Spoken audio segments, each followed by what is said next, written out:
என் அன்புக்குரியவர்களே, இரட்சகர் இயேசுவின் நாமத்தில் உங்களை நான் அன்போடு கூட வாழ்த்துகின்றேன். கர்த்தர் உங்கள் வாழ்க்கையிலே பெரிய காரியங்களை செய்ய சித்தமுடையவராயிருக்கிறார். பல நன்மைகளை உங்களுக்கு கொடுக்க உண்மையுள்ளவராயிருக்கிறார். சில வேளைகளில் உங்கள் வாழ்க்கை ஆண்டவருக்கு பிரியம் இல்லாததை போல இருந்திருக்கும். ஆனால் நீங்கள் மனம் திரும்பி இருப்பீர்கள். ஆனால் உள்ளத்தில் என்ன எண்ணம்? நான் இப்படியெல்லாம் வாழ்ந்தேன், ஆகவே என் வாழ்க்கையில் ஆசீர்வாதம் வராது என்று ஒரு குற்ற உணர்வு உங்கள் மனதில் இருந்து கொண்டே இருக்கும். வேதம் ஒரு அற்புதமான காரியத்தை சொல்லுகிறது. உங்களுக்காக அதை நான் வாசிக்க விரும்புகிறேன். 51ஆம் சங்கீதம் 18வது வசனம். சீயோனுக்கு உமது பிரியத்தின்படி நன்மை செய்யும் எருசலேமின் மதில்களை கட்டுவீராக. ஆண்டவருடைய வார்த்தை என்ன சொல்கிறது? சீயோனுக்கு உமது பிரியத்தின்படி நன்மை செய்யும். ஆண்டவர் உங்களுக்கு நன்மையை எதனால் செய்கிறார் தெரியுமா? உங்கள் மேல் அவர் வைத்திருக்கிற பிரியத்தின்படி கர்த்தர் நன்மை செய்கிறாராம். கூடவே வசனம் சொல்கிறது, எருசலேமின் மதில்களை கட்டுவீராக.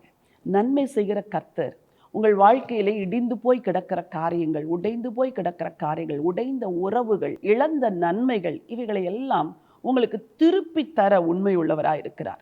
சீயோனுக்கு உமது பிரியத்தின்படி நன்மை செய்யும் என்று ஜெபித்த அதே சங்கீதக்காரன் சொல்லுகிறார், எருசலேமின் மதில்களை கட்டுவீராக. பிரியமானவர்களே, புதிய நன்மைகளையும் கர்த்தர் உங்களுக்கு தருவார்.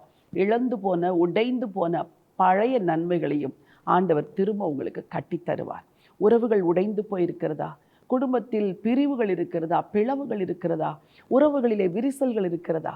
ஆண்டவர் எல்லாவற்றையும் திரும்ப தருகிறவர், திரும்ப கட்டுகிறவர். உங்களுக்கு நிச்சயமாகவே தமது பிரியத்தின்படி தேவன் நன்மை செய்வார். என்ன நன்மையை செய்ய வேண்டும்? இன்றைக்கு ஆண்டவரிடத்தில் கேளுங்கள், நன்மை உங்களுக்கு வரும். உங்களுக்காக ஜெபிக்க விரும்புகிறேன். நல்ல பிதாவை, நன்றியோடு உம்மை ஸ்தோத்திரிக்கிறேனப்பா.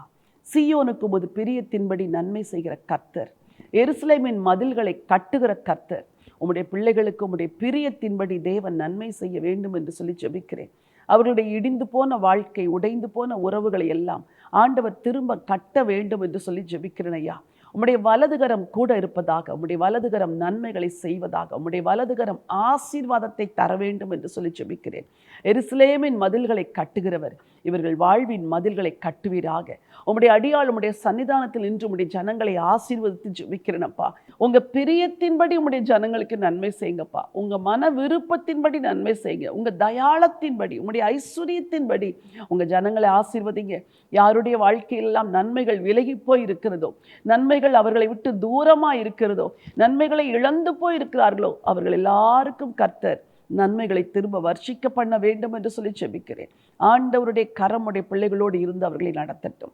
எல்லா துதிகன மகிமை உங்களுக்கு ஏறெடுக்கிறேன் ராஜா இயேசுவின் நாமத்தில் பிதாவே, ஆமேன், ஆமேன். பிரியமானவர்களே, ஆண்டவர் தன்னுடைய பிரியத்தின்படி உங்களுக்கு நன்மை செய்வார்.